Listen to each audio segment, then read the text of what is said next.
Paul with Shirley Fabrication, Tuscaloosa, Alabama. Do a video for you right quick on a cooker I built for a buddy of mine. This cooker here is for Jeff Neth. Jeff has bought, this 4 or 5 cookers from me.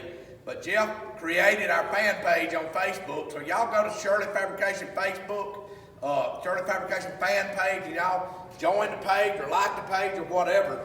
But Jeff started that page a long time ago. He runs it along with Matt Kreitz and Joe Ellis, who are moderators on that page. And thank God for them. They all do a good job, and I got to do something for all them guys. I really, really do, and I'm going to. But anyway, the neat thing about this cooker, this is the only one we've ever done like this. This is a 24 by 42 cabinet model with a hip roof. The kicker with this, it has a single door. This cooker has a single door. We built smaller cookers with single doors. Never have built a cooker this size with a single door. But I'm going to open the door up and show you. This door opens up right here, comes right here, and you have 3 levels of grates on it. So this 42 model has 3 levels of grates. It has a hip roof. This cabinet is not elevated. It's not an elevated cabinet, but it's got plenty of room in there for Jeff for what he wants to do. I did add another track just a little above this one where he can jump tracks up and have 2 tracks with essentially the same grate spacing for larger meats and stuff. But man, I love this cooker. It's just a tight, somebody commented on it the other day, it looked like it's ready to go to war. It does. It's a tight looking cooker. The reason I don't have gauges in the doors, it's going to take tail-true gauges. He's going to put them in there. And guys, anybody that orders tail-true gauges, which are custom gauges, I already have the probe ports welded in that will accept those gauges. So you will not have to, you don't have to get the installation kit with the gauges. The probes we put in, the couplings, they'll accept any gauge, okay? So there you go. But this thing has 3 levels of grates that slide out right here, slide out and lock. 1, let me open this up a little bit. 2, and 3, just like that. You got that.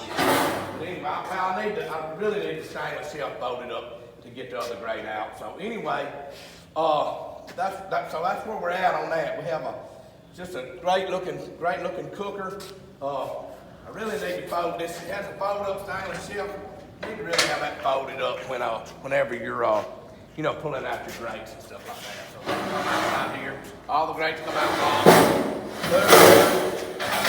Has gaskets on the door right here.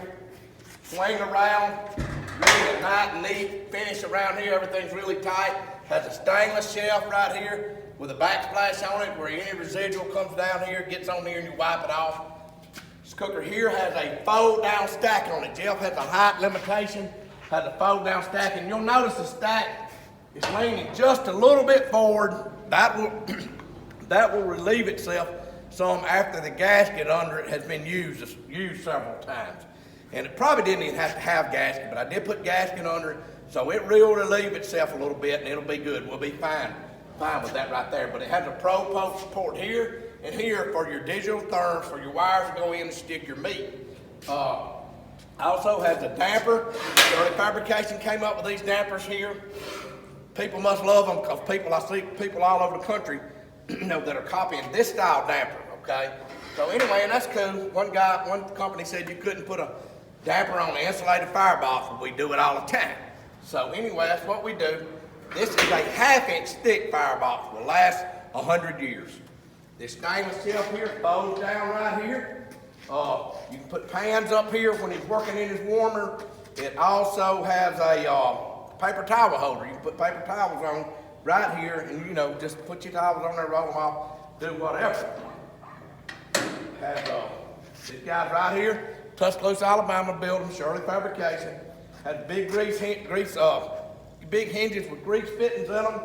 This cooker here has a hip roof on the warmer. And I'll open it up right here. Has 3 shelves in the warmer right here that slide out, lock.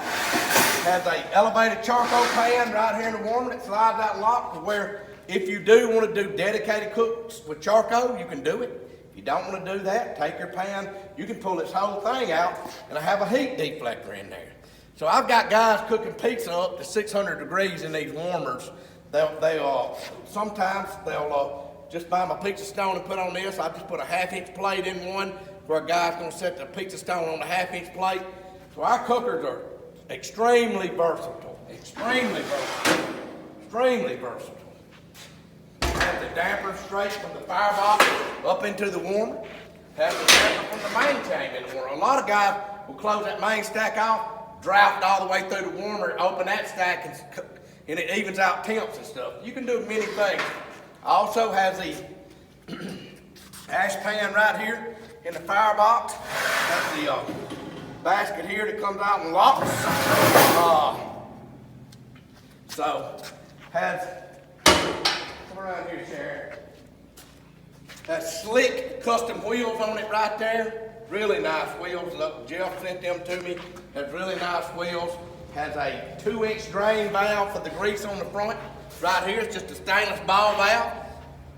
Locks, so I've got it open. I just leave it open. Has a removable tongue right here. Has a safety for knuckleheads that don't know how to put the pins in. I've gone through this 100 times about that pin. That pin goes in like it's in right now. That is the only way I want to see you put that pin in. And it's all the way through. Don't half hit that pin and then come to me whining about something happened. But I offset that by I put a safety on it for you if you do that, okay? So please don't do that.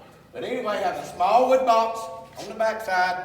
On a modified trailer, it's going to have a smaller wood box, especially on a shorter cooker like this.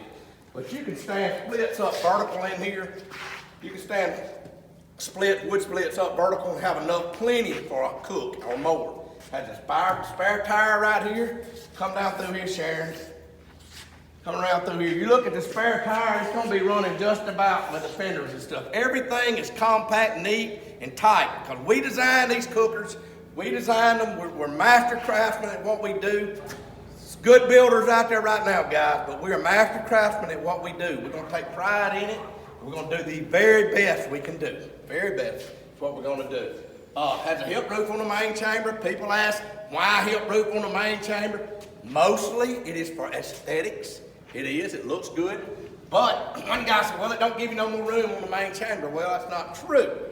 Even though this frame does hang down a little bit, when you put your meats in here, when you put your meats in there, ribs, chicken, whatever it may be, then you've got an extra 3 to 4 inches right here above it for airflow. So yes, you do have more room. You got more airflow up there on the top. So so you can just do a lot of things right there. But it does look good. I like the way it looks. It looks like a little tank, a little mean something coming at you. Again, we build our own fenders in shop. We build these fenders. They're 3/16 thick. I can take a sledgehammer.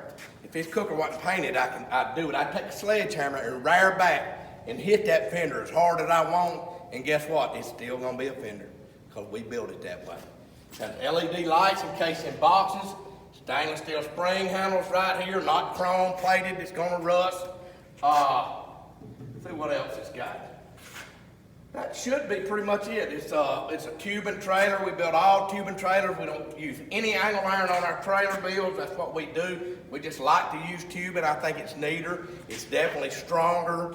It's got a slicker, smoother, cleaner look to it.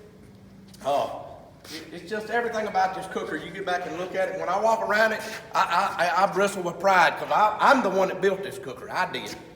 And it's a jam-up looking cooker. It's beautiful. It's going to look really good with them 5-inch tail-tube gauges in it. That should be it, guys. I could have missed something. I hope I haven't. One thing I want to take time and stop right now and tell y'all, this country has got some problems right now, and don't blame Donald Trump for the problems. Don't blame him. It is a virus that was created in China. It's come to the U.S. Yes, lives are being affected. You want me to tell you what you can do? You can get on your knees like this and pray. That's the best solution to this virus, is praying about it. There's people dying.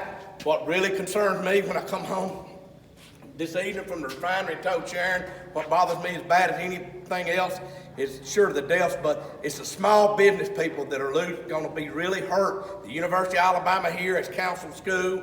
So guess what? All these businesses that count on them, small businesses, all of them that count on them for their livelihood, they're going to be affected.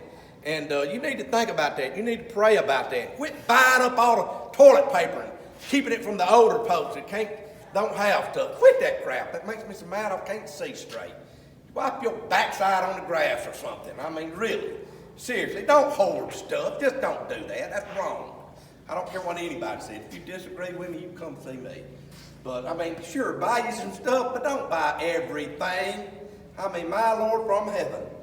All right, God, I'm off my soapbox, but seriously, do pray for this nation, pray for our country, whether you hate Donald Trump or not, whether you hate his guts or not. It's not about that. It's about your neighbors, your people. I live in a community of black people, white people, everything else. I don't hate my neighbors. I love my neighbors. I try to get along with everybody. There's too much hate in the world. But, anything else I need to say about that, Sharon? I think Did I miss you got it. Huh? I think you got it. I mean, I do. I mean, I really do. Pray for our country. Pray for this nation. Pray for the economy. You know, I mean, you know, we're all in this thing together, really.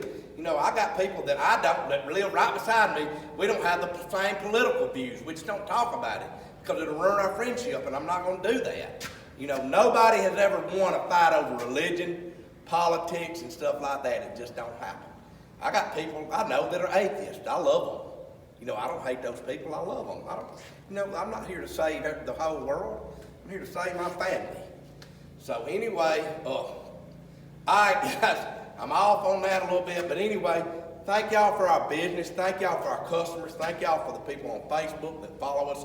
Just thank you. Thank God who has given us the ability to do the things we do, give us some talent, has blessed us by his grace to give us to be able to do the things we do. So we thank him for that.